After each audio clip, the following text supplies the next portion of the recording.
Hi, welcome to day 7 of the Gratitude Game video series. And today's mantra is create. So it's easy for us to think that we have no control over our lives if we feel like we're kind of caught in the hamster wheel. And it does require a mindful plan to create our lives. So that's where we're headed, right? We want prosperity and abundance to be our daily habit. And you're now at day 7. So in getting rid of the old thoughts and ideas, etc., number 1, we started with love. So there's this Aristotle idea that there's a golden mean between extremes. I like to think of it, or that there's a relationship between opposites. I like to think of it that the opposite exists to let us know which direction we should be headed in. So if you are feeling hate, then you know that if you want to be a creator, a conscious creator of your life, then you should be pointing yourself in the direction of love. You also should know that if you're feeling stagnant and stressed out, that's pointing you in the direction of breathing and healthful activities. If you're feeling that you've been harmed by somebody else, then that means that you have to be the boss and take charge, because no one, as a child, people can harm you. As an adult, to a very large extent, with very few exceptions, but there are a few, we create, we allow, we participate. And when somebody does us harm, it's because we have given them permission in some way or form to do so. Now, I'm not including like an attack, someone robs us at gunpoint, a rape, nothing like that. That's not your fault. But to a very large extent, sometimes we've given our power away. And sometimes we've given our power away when we should have had our eyes more wide open. It's funny, it's not funny. None of that is funny. But what I do find interesting is that a lot of people say, well, women have this intuition thing, and they magically know things. I think that intuition is actually complicated pattern recognition. So as you gain wisdom throughout life, you can see things coming, right? Like the old grandma can see, her granddaughter's boyfriend come through the door, and she might be able to size him up and do a pretty good job of it.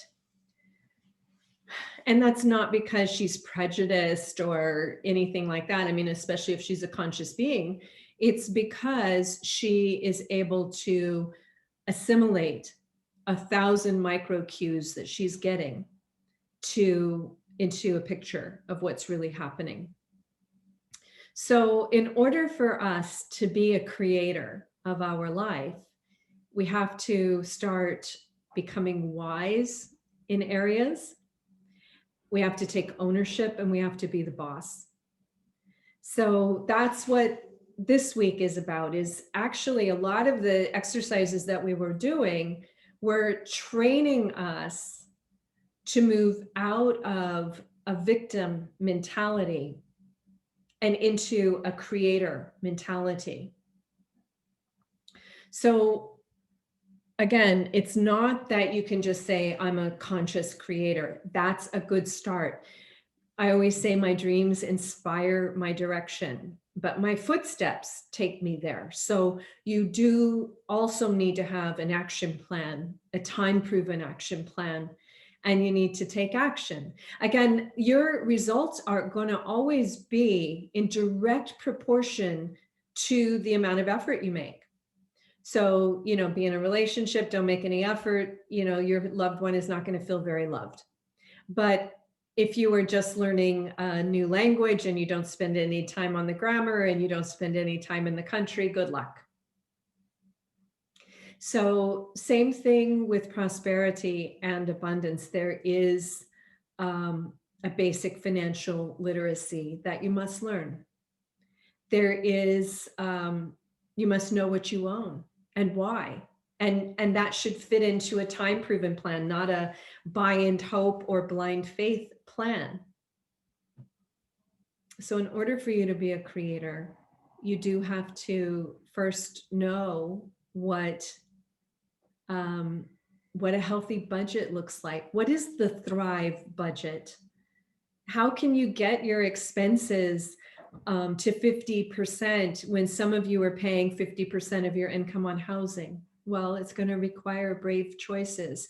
And the first or second brave choice is going to be to stop listening to the nonsense that you're a shopaholic. You probably are not. If you're spending 50% of your income on housing, it's because housing is unaffordable. So rather than say housing is unaffordable, I live in a world that is screwing me, you have to say, housing is unaffordable. That's why my budget doesn't add up. And waiting for the politicians to fix that obviously has taken a long time and it hasn't worked. So what can I do given these challenging circumstances to make my life add up in a way so that I am not going to be buried alive in bills and struggling to survive? What can I do to earn money while I sleep? What can I do to get a better college degree for half the cost? What are the jobs of tomorrow?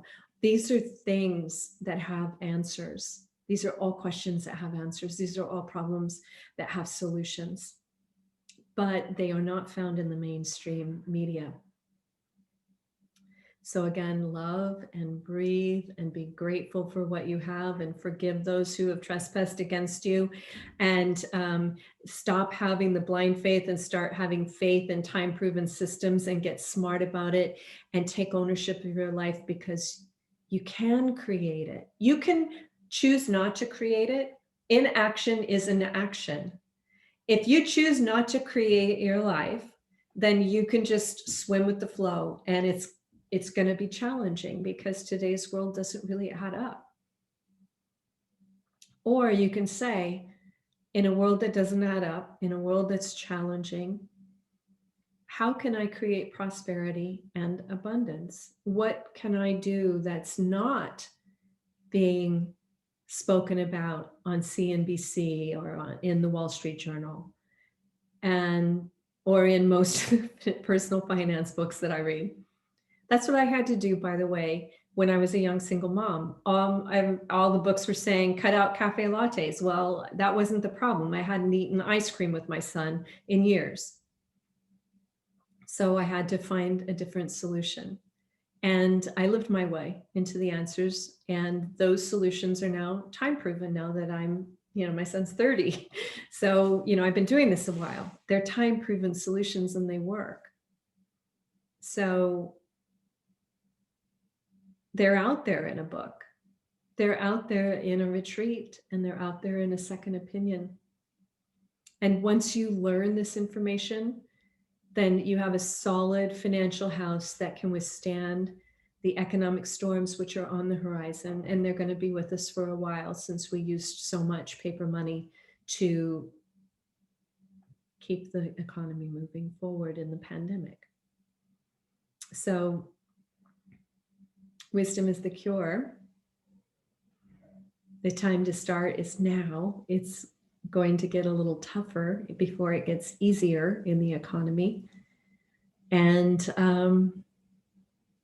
part of that will be investing. Even now, there's always opportunities. Even when the markets are high, there's always going to be an opportunity. You just have to know where to find it. And you might say, well, that's impossible. It's not impossible if you're committed to learning about it. All right, gang, I'm going to see you tomorrow for day 8. Thank you for joining me. Your mantra is create. So in every moment today, I want you to think, if I were creating my dream come true life, how would this look different? My dreams inspire my direction. My footsteps take me there. And don't forget to include things that you think are already great, like your stock portfolio and your housing equity.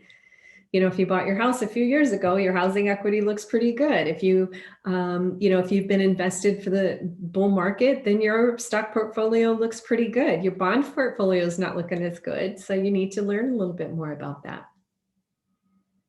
So those things that you think are good, but you worried about in March, those have to be on the wisdom shopping list as well.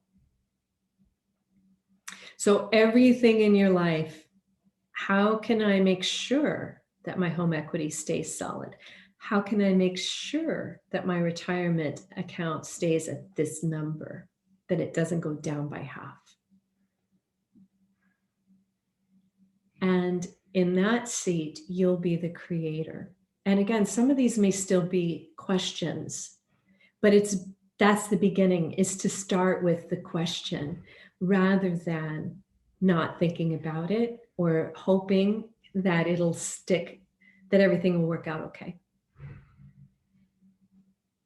You're the creator. Let's create something worthy of being remembered. Not just for you in your life. That's the next step of being a creator. Let's co-create a planet that we've thought could last for the centuries ahead, not just for now. Let's preserve a planet for the centuries ahead. Let's think a few centuries ahead. That's the next step. I don't want to overwhelm you. The first step is let's create the life of your dreams. And then let's co-create a beautiful planet that keeps these diverse menagerie of animals and plants for centuries to come. Thank you for joining me. I'll see you on day 8. Goodbye.